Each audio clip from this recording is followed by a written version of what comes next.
И добрый вечер, дорогие телезрители. Вы включили свои телевизионные приемники, попали на канал Саха-24, где...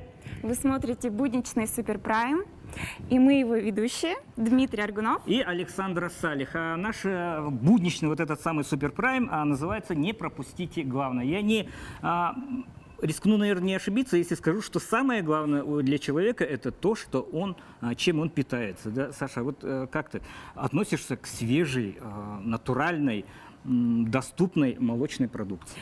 Очень хорошо отношусь, я очень люблю свежую молочную продукцию, покупаю ее всегда на рынках или фирменных лоточках. В фирменных лоточках. Я более чем уверен, что если все пункты того законодательного акта, который мы сегодня должны еще на одном уровне обсудить, закона о развитии сельского хозяйства, будут выполнены, то вот этих самых ларечков должно стать больше, качественнее и доступнее, наверное. Кстати, этот законопроект был инициирован 2 года назад главой нашей республики, и сейчас в данное время он проходит все стадии обсуждения. Все стадии обсуждения, включая на уровне общественной палаты. И я думаю, что и наша передача должна стать еще одной ступенью обсуждения этого очень важного для населения республики законопроекта. И хотелось бы, конечно, начать, получается, что с правила первого лица никто не отменял. Товарищ, который отвечает за сельское хозяйство в целом, Александр Ильич, давайте немножко по стратегии вот этого закона. Что же такого главного, чего не было, может быть, в устаревшем варианте, который действует до сих пор? Так, добрый вечер, дорогие телезрители. Конечно, сегодня, как во главе министерства, все-таки мы сегодня ведем отрасль сельского хозяйства. Законопроект инициативы главы нашей республики Егора Афанасьевича Борисова. Конечно, в 2013 году готовили первый законопроекта. В течение 2 лет шла работа, но тем не менее этот законопроект перетерпел очень большие перемены. В августе месяце мы подготовили новый законопроект и внесли главе республики Егору Афанасьевичу Борисову. И этот законопроект, сегодня почему законопроект 13-летней давности устарел, сегодня идет развитие очень сильно. Я просто по-простому скажу, очень много новых технологий, очень много новых законопроектов, очень много вопросов модернизации. И старый закон сегодня перетерпел, настало время, назрело нового закона. Сама структура закона – это прежде всего 27 статей. Первые 7 статей – это уже нормотворческая деятельность, далее виды деятельности, направления деятельности сельского хозяйства. Есть вопросы, которые сегодня касаются заготовки, сбыта, промыслов в сельском хозяйстве. Есть вопросы, которые сегодня касаются ведения сельского хозяйства. Есть вопросы сегодня, статьи, которые сегодня касаются именно вопросов полномочий, то есть это муниципальный уровень, сегодня это вопросы ассоциации, это вопросы сегодня организованных форм хозяйства. Есть вопросы, которые сегодня касаются по той части и земельных отношений, есть вопросы, которые сегодня касаются развития села, и есть вопросы, которые в связи с принятием этого законопроекта потеряют силы. Это уже последняя статья, 8 законов нашей республики потеряют силы. По плану работы сегодня я хочу сказать, что в августе сформирована новая группа рабочая, возглавляет группу первый заместитель председателя правительства нашей республики Петр Николаевич Алексеев. Сам основной законопроект, весь часть, конечно, подготовил Семен Николаевич Плотников, все уже республика знает об этом, но тем не менее рабочая группа сегодня занимается еженедельно, каждой неделе, 2 раза мы по каждой статье смотрим данный закон, рассматриваем. И самое отрадное, что в эти дни идет очень хорошая организованная работа. Именно 7 октября на уровне Петра Николаевича собрали всех кураторов муниципальных образований, то есть 400 с лишним человек, которые по указу нашей главы республики закреплены за каждым муниципальным образованием. И работа активизировалась, и на сегодняшний день я хочу заметить то, что чисто на сегодняшний день, на этот час у нас уже 99 протоколов с предложениями, замечаниями. И, Это конкретное предложение? Да, это конкретное предложение. Есть и наши государственные органы власти, то есть госкомитеты, министерства, ведомства. У нас на сегодня они внесли 30 предложений, замечаниями, предложениями. И, конечно, очень отрадно то, что наши коллеги, другие вот наши государственные органы власти активно принялись за именно этот закон. Поэтому я думаю, что интерес вызвал очень большой, огромный. Сегодня я вот хочу заметить, что у нас 16 часов была видеоконференция, где приняли участие 22 муниципальных района. И 7 районов были на прямом обратной связи. Ну, хочется отметить Мегино-Кангаласский район. Буквально постатейно они внесли порядка 17 предложений, замечаний. Поэтому в эти дни идет бурное такое обсуждение. Я думаю, что законопроект у нас получится достаточно таким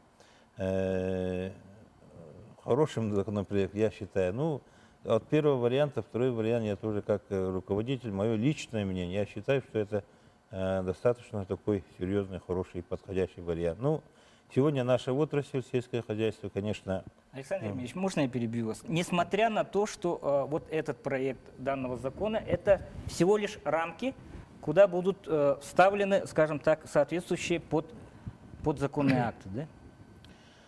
Так, ну, Это лишь, это пространство уже обозначает всего лишь, получается. все-таки законодательная часть, нормотворческая часть, это для нас важно. Все-таки многие как бы сегодня идут дебаты, споры о том, что тут не затрагивается земельный вопрос, вопросы личного позиционного хозяйства. Есть очень много споров вокруг слова «единый заготовитель». Но в целом вся система у нас в принципе работает по республике. Но сегодня этот закон должен, конечно, быть универсальным, закон должен быть, самое главное, чтобы в юридическом плане, нормотворческом плане она должна быть сделана так, чтобы мы ввели, работали под этим законом, и самое главное, наша отрасль должна быть защищена, а люди, которые в ней работают, селяне, аграрники, они должны иметь гарантию. Вот самое главное, основа этого закона. Конечно, этот закон будет иметь переходной момент. Я вот просто замечу, то, что глава нашей республики Егор Афанасьевич Борисов при встрече с аппаратом нашего министерства обозначил, поставил задачу в том, что закон у нас вступает в силу 1 января 2017 года. И Егор Афанасьевич поручил, что буквально вот в 2016 году при как бы переходном периоде кое-какие уже статьи работали. Это очень такое сложное поручение, но тем не менее, я думаю, что это посильно. И есть время в какой-то мере какие-то части затраты уже положение заложить в бюджет 2016 года. Но здесь я хочу... Александр Емельевич, в отсутствие закона заложить бюджет, как это? Ну, примерно те механизмы, которые мы уже сейчас работаем, они как бы и отражаются в этом законе. Она не гласит о том, что это все новое, придуманное. Есть система ведения сельского хозяйства, которая по сей день работает. Но нужна гарантия и финансовое как бы обоснование. Но я как бы сегодня несу ответственность как министр сельского хозяйства, то есть наше министерство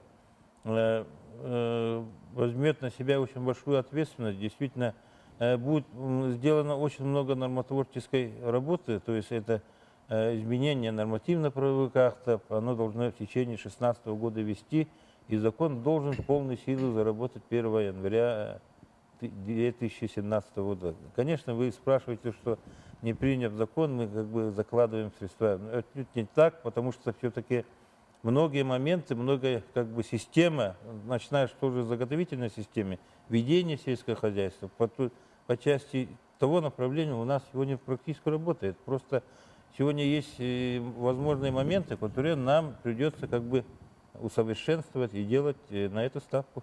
То есть особо революционного такого, разрушающего все вот это вот то, что действует сейчас в новом проекте, нет? Конечно. Революция не наша задача. Нет, ну мы как бы... Модернизация, да, революции нет. Вот я так бы подытожил бы ваш. Получается, 100 лет назад была революция, но тут, при чем тут революция? Мы просто живем в 21 веке, где сегодня идет динамичное развитие много как бы новых технологий, много изменений и в законодательном плане. Мы же основываемся на закон, ну и как бы законы Российской Федерации. И, соответственно, как бы и наши республиканские законы, они основываются, все закладывается как бы в измененном, улучшенном, усовершенствованном виде, оно будет заложено в этом законе. А не преследует ли принятие нового законопроекта цель догнать в этом отношении федеральный закон? Ведь Вот он гибче. Отличие нашего закона, глава нашей республики не зря поставил задачу, но я вот примерно мы рассматривали в законопроекте 8 субъектов, это как бы и Центрального округа, того же Дальневосточного округа, проекты таких развитых субъектов Российской Федерации. Но, Егор Афанасьевич, задача, я кратко скажу, этот закон должен соответствовать нашим традиционным отраслям производства. Те наши как бы наработанная система должна работать. И самое главное, оно должно быть приспособлено в условиях крайнего севера. То есть этот закон сегодня ни в коем случае как бы, как сказать, не копирует закон Российской Федерации, но тем не менее наш закон, оно как бы все равно будет основываться на федеральном законе. Федеральный закон. Я хотел бы обратиться к сельхозпроизводителям и к участникам нашей сегодняшней дискуссии, которую вот ряд человек представляют. Да? Проект закона, он как? Он удобоваримый для обсуждения в данном виде или, может быть, чего-то не хватает? То есть не будем конкретику так выставлять, да? А прописан ли он нормальным человеческим языком так, чтобы можно было полностью, стопроцентно поняв, приступить к обсуждению на вашем уровне? Добрый вечер, уважаемые телезрители. Да. Ну, я скажу, во-первых, что я представляю предприятие пищевой перерабатывающей промышленности, являюсь генеральным директором Якутского хлебокомбината. Скажу одно, что мы сегодня обсудили данный законопроект на уровне работников Якутского хлебокомбината. Они все поняли? Они все поняли, они все, я даже больше скажу, поддержали. При этом, конечно, были определенные предложения в части законопроекта, в той же части, что, может быть, там расшифровать федеральный закон в части целей закона, да, то есть там просто идет ссылка на федеральный закон, какие цели преследует наш закон, но при этом идут дополнительные цели, которые как раз-таки акцент делают на те моменты, которые только свойственны Республике Саха-Якутия. То есть, соответственно, в нашем понимании все учтено. При этом даже больше скажу, как вот отметил Александр Еремеевич, закон как раз-таки включает в себя все взаимоотношения вокруг развития сельского хозяйства. Это и, как сказали, государственные органы власти, это сам законодатель, во-первых, конечно, это муниципальные органы власти, это сам сельхозтоваропроизводитель, переработчик, ассоциации, объединения все. То есть, ну, в принципе, я считаю, что и все прописано для всех. То есть все знают, за что они отвечают, все знают, что они должны делать. И при этом, конечно, те меры государственной поддержки, которые в общем ключе прописаны в законе, они дальше, как вы сами отметили, что будут подзаконные акты, которые в течение 2016 года должны приниматься. Все будет вытекать и как раз-таки из данного закона. Вот в вашем подзаконном акте, который относится конкретно к вашему предприятию, что бы вы хотели увидеть, вот конкретно такого?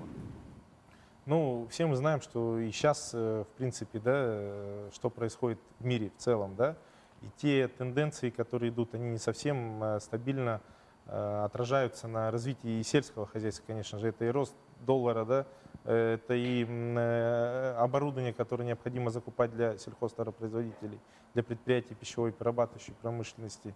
Все это отражается, и мы должны отчасти быть защищены. И как раз таки закон предусматривает эту защиту. Я не говорю, что конкретно там поддержка, она уже дальше будет прописана в других подзаконных актах.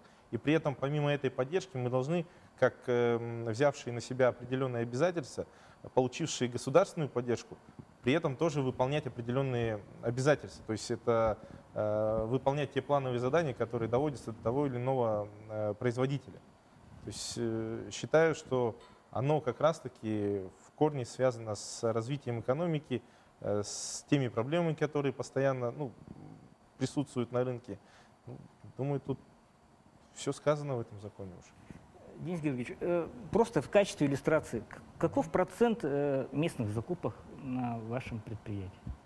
Сырья, скажем так. Вопрос немножко... Каков процент привозного, скажем, сырья и местного? Ну, все понимаете, что якутский хлебокомбинат занимается производством хлеба и хлебобулочных изделий. На сегодняшний день у нас регион, Республика Саха-Якутия, в плане пшеницы, да, это минимальные совсем объемы, которые сами же хозяйства перерабатывают, производят муку и производят хлеб. То есть мы на сегодняшний день полностью завозим сырье.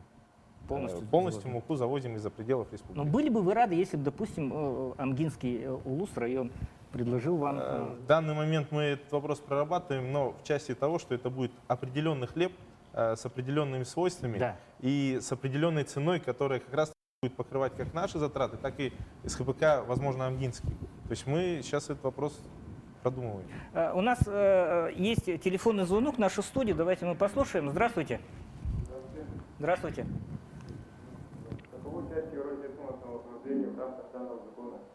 Насколько я знаю, в федеральном законе номер 133 об общих принципах организации местного самоуправления Российской Федерации внесены изменения касательно значения поселений муниципальных районов и городских округов участия по развитию сельского хозяйства.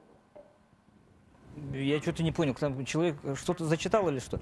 Вопрос о местном самоуправлении, только первую фразу я не услышал. Да, ну вот что касается местного самоуправления, какие там, какое значение, какую роль подчеркивается? И у нас буквально минута остается до рекламы. Вот начнем сейчас и закончим, наверное, после рекламной паузы. Ну, я кратко закончу, за Да. минуту успею, наверное. Ну, как муниципал с опытом, конечно, здесь затрагиваются вопросы муниципальной, закона 131. Это прежде всего мы считаем, что республика, у нас сегодня полномочия переданы на уровень муниципальных районов. Конечно, есть и споры уже передать этот уровень на уровень поселения, но я считаю, что муниципальный районный уровень это достаточно для нас удобно. Но и самое главное, есть множество вопросов, которые сегодня решаются на уровне муниципального района. Поэтому вопросы муниципалов, муниципальных районов в этом законе обязательно они отражены и законодательно они будут приняты. То есть понижения ступени вот на уровень поселения не будет, да? Ну, это уже как внесут предложение, тут уже депутаты Государственного собрания как это воспримут. Но я думаю, мое личное мнение, это уровень полномочия на муниципальном районе это лучше. Давайте Василий Васильевич спросим, как депутаты Государственного собрания или Тумен воспримут возможность данного понижения, скажем так? Ну, скажем так, во-первых, добрый вечер, уважаемые жители республики. В части муниципалитетов, скажем так, на уровне района все-таки это лучше рассматриваться, потому что на уровне поселения довольно-таки сложно определить, какие объемы, все-таки это большая статистика, какие отрасли перспективные. Вот на уровне муниципалитета я считаю, что там достаточно хорошо отлаженная работа. Достаточно налажена работа. Да. И перед опять тем же, еще раз повторюсь, реклама у нас вещь такая. И насчет той же многострадальной якутской птицефабрики, да, вы как исполнительное звено, да, сельхозпроизводитель, получается, какие конкретные наметки хотели бы видеть в соответствующих подзаконных актах? Ну, многострадальные я не согласен, конечно. Сейчас якутская птицефабрика работает стабильно. Мы с каждым годом повышаем свою валовую продукцию свою, занимаемся снижением издержек, выходим потихоньку на прибыль. Поэтому предприятие работает стабильно на сегодняшний день. Все, я беру свои слова обратно. Не многострадальный, а флагман нашей буквально сельхозпромышленности. Да, можно и сказать и флагманом. Да. Ну а так в целом-то, конечно, мы тоже сельхозтоваропроизводители, да. Хотелось бы, конечно, в законе, конечно, дополнительно что-то.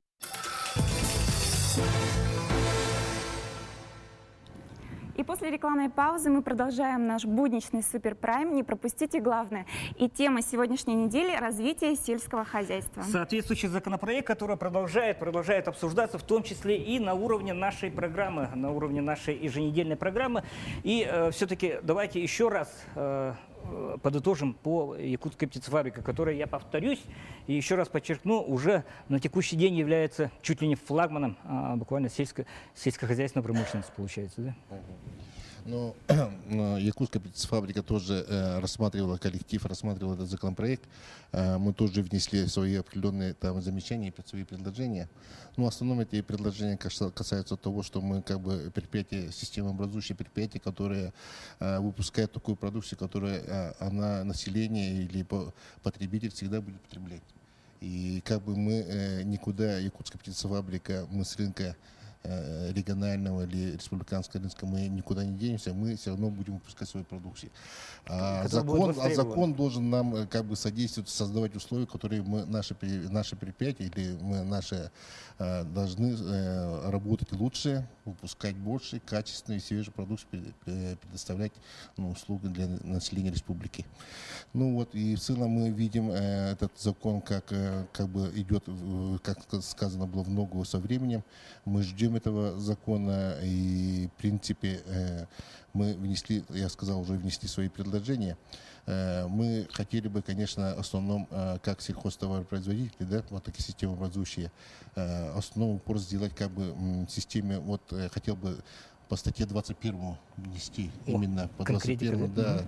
Там говорится о том, что вот союзы, ассоциации сельхозтоваропроизводителей должны привлекаться в нормотворческой деятельности, да, когда принимается исполнительской властью определенные вот нормативные документы, которые в основном и будут ссылаться на этот закон о исполнении. И вот в этих разработках нормативных документов такое пожелание есть, чтобы больше привлекались вот этой ассоциации или союза сельхозтоваропроизводителей. Потому что, конечно, есть нормотворческая депутаты, исполнительская власть, но составляющим субъектом вот этого закона являются вот эти субъекты, которые работают, именно производят сельхозхозяйственную продукцию. Вот эти заинтересованности, права и ответственность этих производителей в этих нормативных документах должно именно остро обозначаться, я думаю. Хорошо, этот момент мы еще вернемся, и у нас опять телефонный звонок.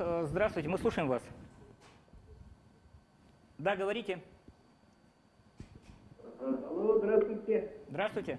Это Солдарского УСа. Да, говорите. У меня вот такой вопрос. Что предусматривает закон в русле кадровой политики АПК? Комплексное развитие возрождения системы подготовки кадров отрасли. Как было ранее, начинается организация летних трудовых лагерей ВУЗа, работы на предприятии. Все понятно, хорошо.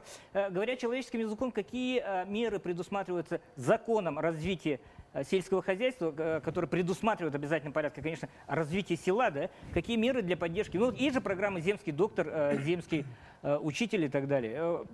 Конкретно по агросектору. Какие? Вопрос ко мне, да?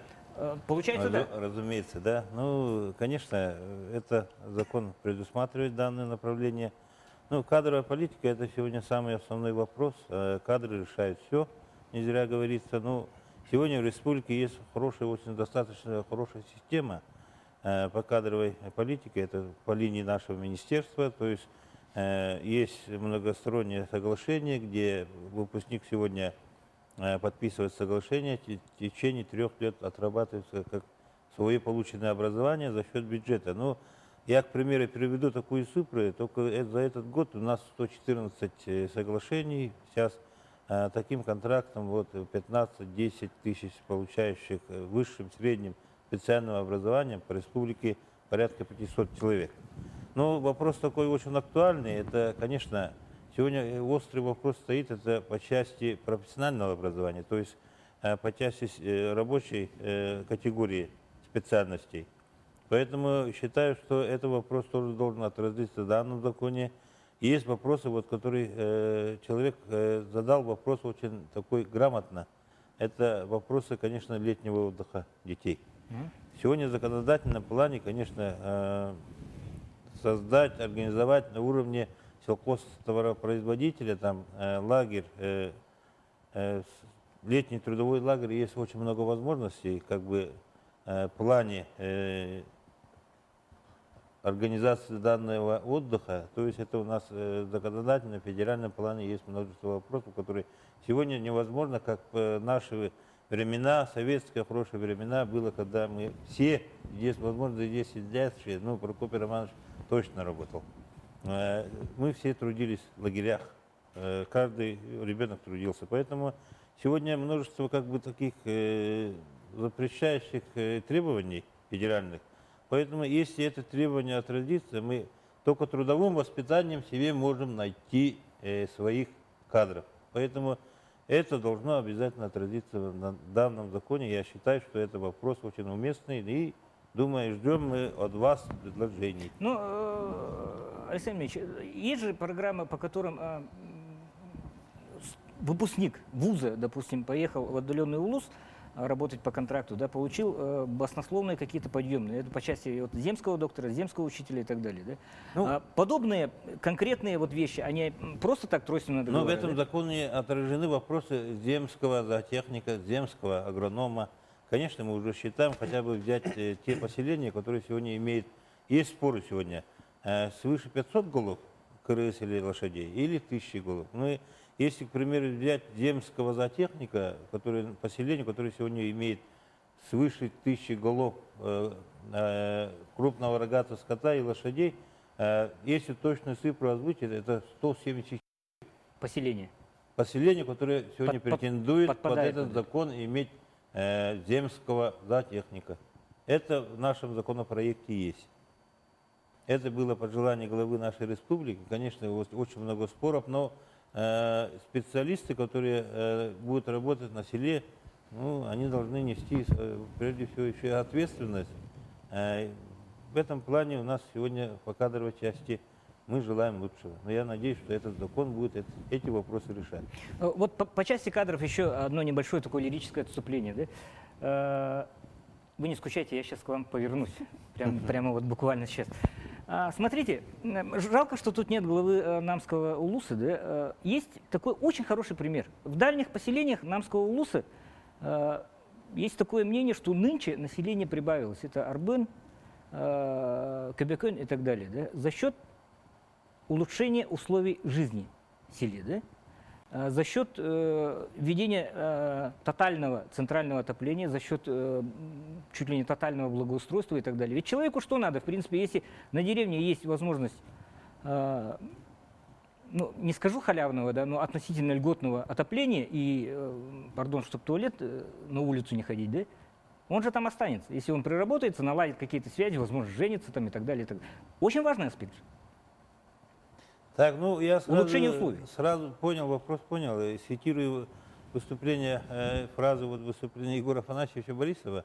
Он недавно вот выступил и обозначил о том, что сегодня село стабилизировалось, отъезд, как бы убывание сельского населения прекратилось. А это правильно, абсолютно достаточно хороший подход. Мы до этого все шли на убыль, а сегодня у нас есть стабилизация. Почему? Сегодня как бы вы привязываетесь только к центральному, это основа есть основ один из факторов. Угу. Ну, сразу возьмем тот же Арбын. Глава мы очень хорошо знаем, Николай Анатольевич Соловьев. Но Министерство сельского хозяйства в чем это выражает? Есть у нас кластерное развитие. То есть республика кластерное развитие продвинул на уровень федерального министерства. То есть у нас в прошлом году мы создали при поддержке вот главы республики, председателя правительства Галины Накентьевны, провели совещание на уровне Галины Накентьевны в селе Магудай и создали кластер.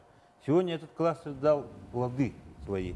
То есть поднялось в разы на 300 голов дойного стада. Соответственно, повысилась и доходная часть. Соответственно, эти молодые люди сегодня все переехали с города. Такой пример. Вот Магудай, глава Кузьма Иннокентьевич Фермаков с нами ездил буквально вот дней 10 назад на агропромышленную выставку ярмарку «Золотая осень».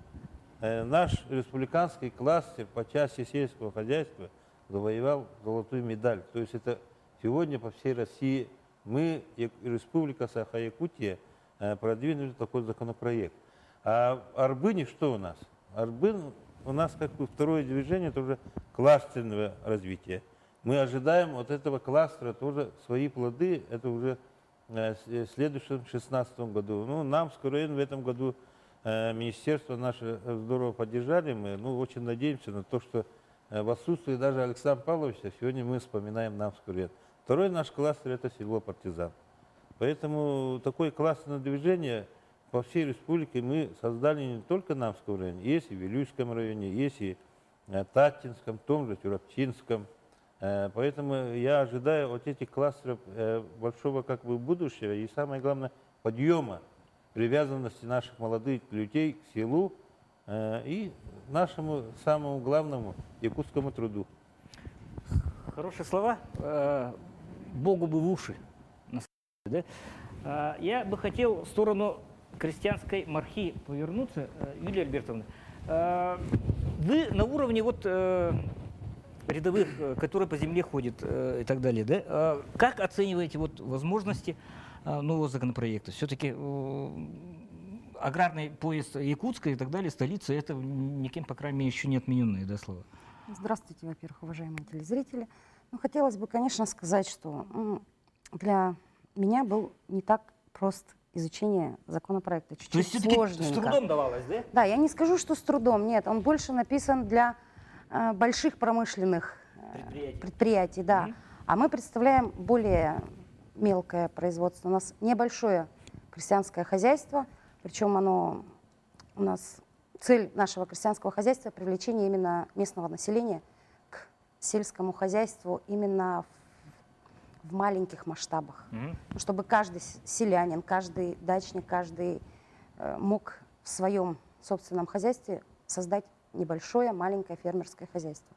Вот это наша цель. И чуть-чуть понять закон, как он очень понятный, но он не для нас. И хотелось бы, чтобы чуть-чуть внесение было в этом законе для нас, чтобы не забыли нашу скороспелую отрасль, чтобы чуть-чуть помогли населению, тогда люди потянутся и будут больше заниматься сельским хозяйством.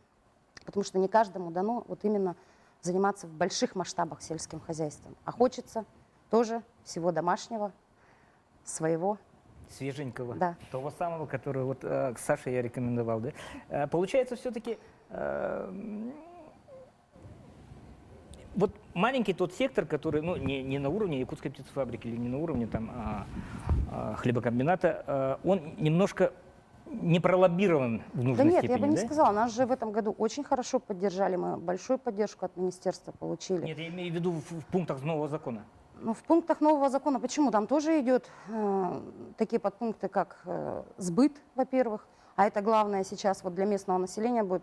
Если они будут заниматься сельским хозяйством, должен быть какой-то сбыт. Должны быть какие-то правила, даже по тем же санусловиям, по проверкам, по ветеринарным. Там тоже мы подходим под все пункты, и это очень хорошо. Мгм. Но хотелось бы, чтобы на нас побольше там внимания уделили. В соответствующем подзаконном акте, да, Мгм. получается. Кстати, давайте к начальнику правового отдела, да, Николай Николаевич. Все-таки не кажется ли вам, что в проекте нового закона есть какие-то, не лазейки, а очень большие возможности для лоббирования интересов крупных предприятий, и как Юлия Альбертовна говорит, достаточно мало возможностей для того, чтобы подтягивать интересы малого производителя? Добрый день, вернее, добрый вечер, уважаемые зрители. На самом деле, я хочу сказать, что в законопроекте, во-первых, нет ограничений для поддержки субъектов малого предпринимательства, для сельхозтоваропроизводителей, у которых небольшие объемы. И вся поддержка, правила, порядки предоставления господдержки, они будут утверждаться подзаконными актами. То есть это будут акты правительства Республики Саха-Якутия, частично будут акты Министерства сельского хозяйства.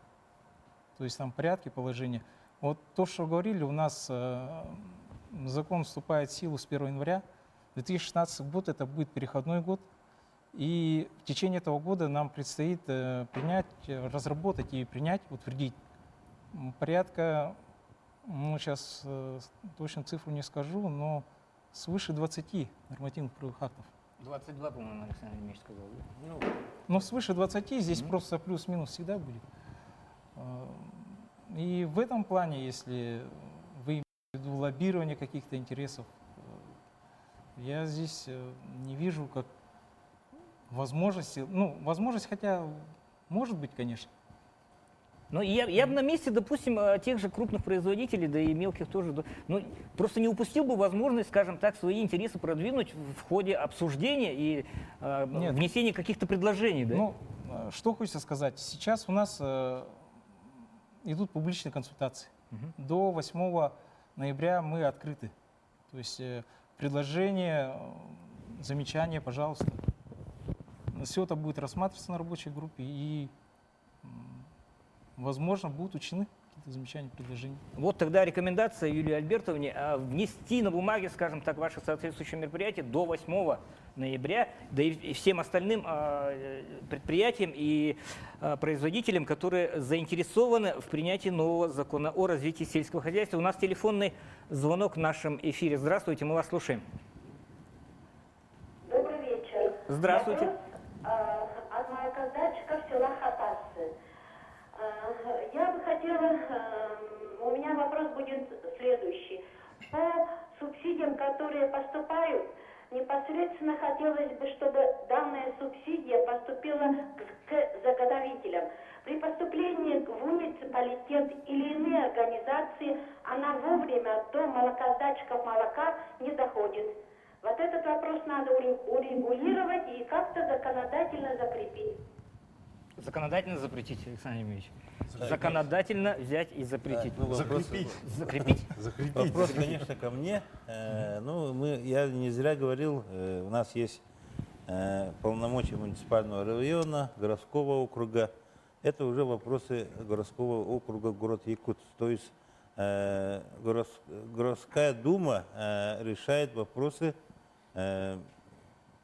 по субсидиям, по ставкам. Действительно, здесь можно и на уровень заготовителя дать, здесь можно и на уровень дать. Поэтому, город это особенно тоже каста. Тут уже система у нас налажена, но тем не менее заготовительная система в городе, есть предприятие Горснаб, есть Гормолзавод, но тем не менее, я думаю, что по селу Хатас у нас это основной подающий большие надежды, как в бывшем Советском Союзе, мы всегда помним, 60 лет и СССР был совхоз такой, поэтому хотелось бы, чтобы в этом плане Хатас и развивался. Очень благодарен главе городского округа город Якутск за то, что приняли предложение Министерства сельского хозяйства, приняли наше хозяйство. Сегодня это хозяйство должно динамично развиваться при поддержке нашего министерства городского округа город Якутск. И я еще раз напоминаю, срок до 8 ноября, да, Николай Николаевич? До 8 ноября все поступающие предложения и замечания по новому проекту закона о развитии сельского хозяйства можно направлять в адрес рабочей группы. Куда конкретно обращаться тем или иным, которые хотят участвовать в законотворческом процессе? В письменном виде, можно обращаться в кабинет СУ-3, Коршоу 28, то есть это у нас канцелярия. По электронному адресу, на сайт нужно нам зайти, там ссылка есть, активная ссылка, почтовый ящик указан, электронный, можно обращаться. Все обращения гарантированно будут, скажем так, переданы в рабочую группу. Да? Так, я Гарантированно еще будут рассмотрены. чуть добавлю, у нас ведется реестр предложений и замечаний, это прямо на сайте отражено. Этим вопросом у нас занимается правовой отдел Николая Николаевича, и еще плюс консультационно-методический центр нашего министерства. Именно персонально Иван Данилович Копырин занимается обновлением, включением в реестр тех предложений, замечаний, которые поступают сегодня от жителей нашей республики, от товаропроизводителей, от тех же крестьянских фермерских хозяйств. Я думаю, что предложения, они будут рассматриваться на нашем рабочем комиссии. После рекламы уже мы еще раз вернемся к процессу рассмотрения этих.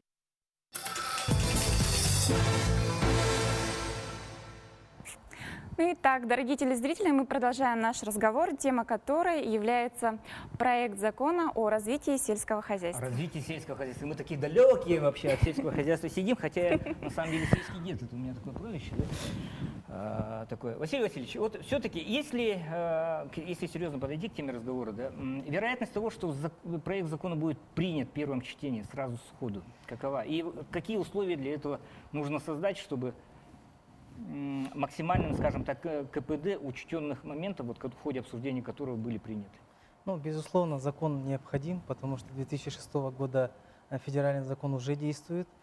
А в Якутии пока у нас такого закона масштабного не было. Но какие моменты хотелось бы отметить, да, в законе, которые учтены или которые не учтены? Ну, в первую очередь, это вот в самом законе очень, скажем так, не раскрыт вопрос господдержки личных подсобных хозяйств. Все-таки у нас кризис, и это чувствуется. Государство должно своего рода социальную ответственность привнести в село, потому что занятость — это в первую очередь для населения, сельских жителей, это занятость. Но не везде есть организованные хозяйства. В некоторых селах просто вот, после Советского Союза колхозы развалились, все содержат личные подсобные хозяйства. Да? Поэтому в законе обязательно необходимо эти пункты добавить, касаемо именно поддержки личных подсобных хозяйств. Второй момент, вот касаемо единого заготовителя. Тоже очень много вопросов возникает именно со стороны сельхозпроизводителей. Как раз вопрос был касаемо субсидирования молока. В чем проблема? Проблема заключается в том, что если сельхозпроизводитель напрямую начнет продавать на рынке, скорее всего, он субсидии не получит. А система единого заготовителя, только через эту систему идет государственное субсидирование именно по молоку. Получается, простая математика, рыночная. Возьмем сельхозпроизводитель. А зачем посредник вообще? Я про это и хочу рассказать. Да? Получается, сельхозпроизводитель сдает единому заготовителю молоко, он получает 35 рублей. Хотя на рынке оно стоит где-то 70. Магазин может сдать, в принципе, если у него есть оборудование, технологии, где-то за рублей 50-60, в принципе. Да? Плюс к этому еще, если бы субсидировалось бы, там ситуация совсем другая была бы по молоку, КПД. А в части единого заготовителя необходимость, конечно, безусловно, это для сдачи личных подсобных хозяйств, конечно, они не могут напрямую торговать. Это там много всяких ценоведенстанций, органов контролирующих. Поэтому для сдачи личных подсобных хозяйств, конечно, система единого заготовителя необходима. Но где есть инфраструктура, рынок сбыта, необходимо, конечно, в системе единого заготовителя дать больше, скажем так, рыночных механизмов. Буквально производители, если имеют оборудование, если имеют мощности, необходимо им все-таки в этом плане поддерживать. И третий момент касаемо ценообразования, тоже вопрос такой неоднозначный, потому что система заготовки, много бывает споров, например, с Минсельхозом по определению себестоимости молока, потому что там от уровня отдаленности от районных центров, от уровня доступности инфраструктуры, система, скажем так, определения цены на молоко или же любой, скажем так, на мясо, она уже коррелирует, разное же бывает. Поэтому в этот моменте тоже необходимо учитывать, скажем так, определенные то ли механизмы, то ли систему. И четвертый момент, который бы хотелось бы увидеть именно в законе, все-таки мы на регион экспортно ориентированный, с привязкой к доллару, скажем так, да? Курс доллара растет, соответственно, доходы бюджета увеличиваются. В этом году 2 раза бюджет пересматривались, и каждый раз где-то около 14-15 миллиардов добавочно бюджет получает скажем так, от изменения курса валюты. Но в то же время сельское хозяйство мы все-таки поддерживаем в части общих показателей, где-то 8,5 миллиардов. Сейчас финансирование дошло больше 10 миллиардов. Хотелось бы, скажем так, поддержка сельского хозяйства увеличилась, скажем так, существенно. Касаемо именно в части у нас увеличения бюджета, скажем так. То есть больше средств направлять конкретно к сельхозпроизводителю. Да, сельское хозяйство, но и в то же время еще хотелось бы, чтобы субсидии или дотации были общедоступными. Давайте мы примем телефонный звонок. Да. Здравствуйте. Здравствуйте.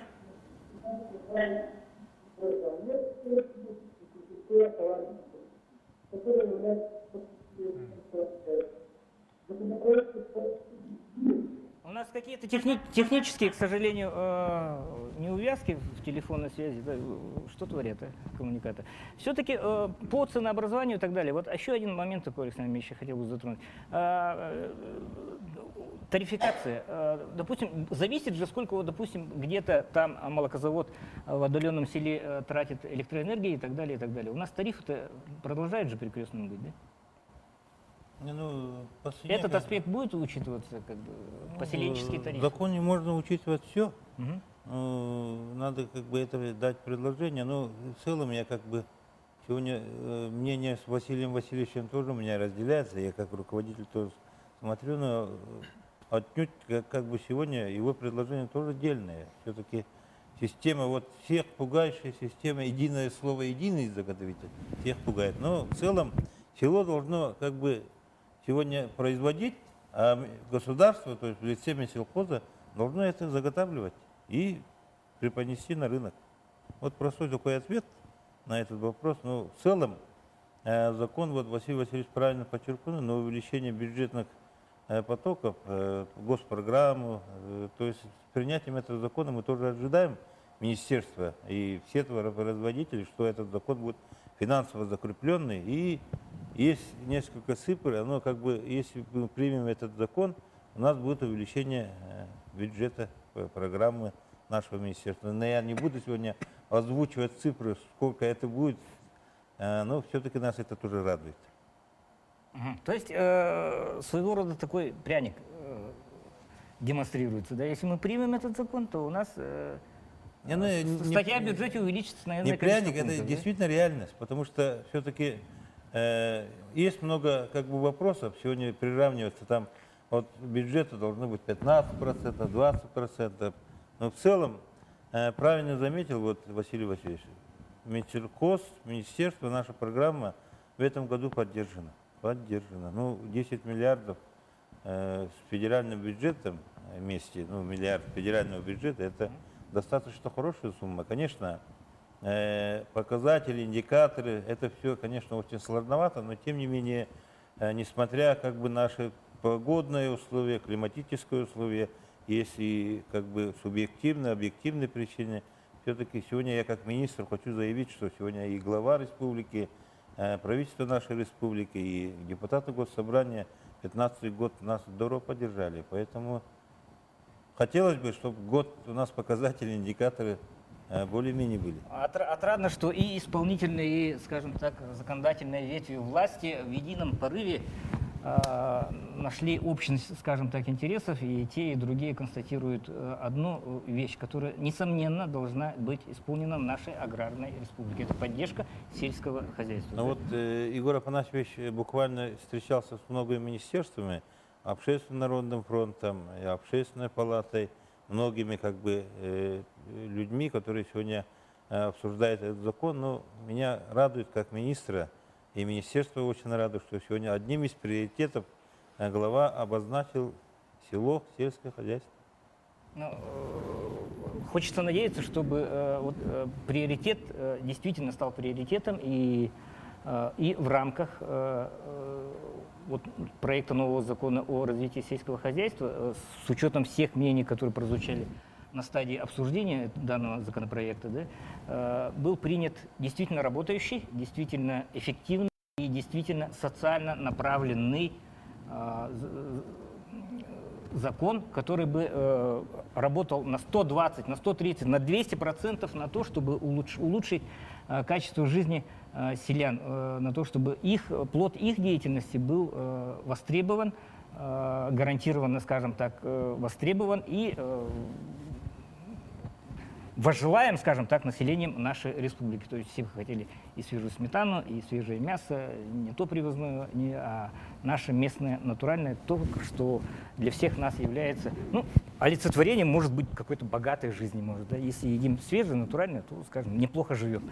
Мы продолжаем неплохо жить в нашем эфире, в эфире канала Саха-24. Вы смотрели будничный суперпрайм, не пропустите главное. И буквально, поскольку дни идут на убыль, до 8 ноября, когда вот сельхозпроизводители могут внести свои предложения, остаются считанные дни.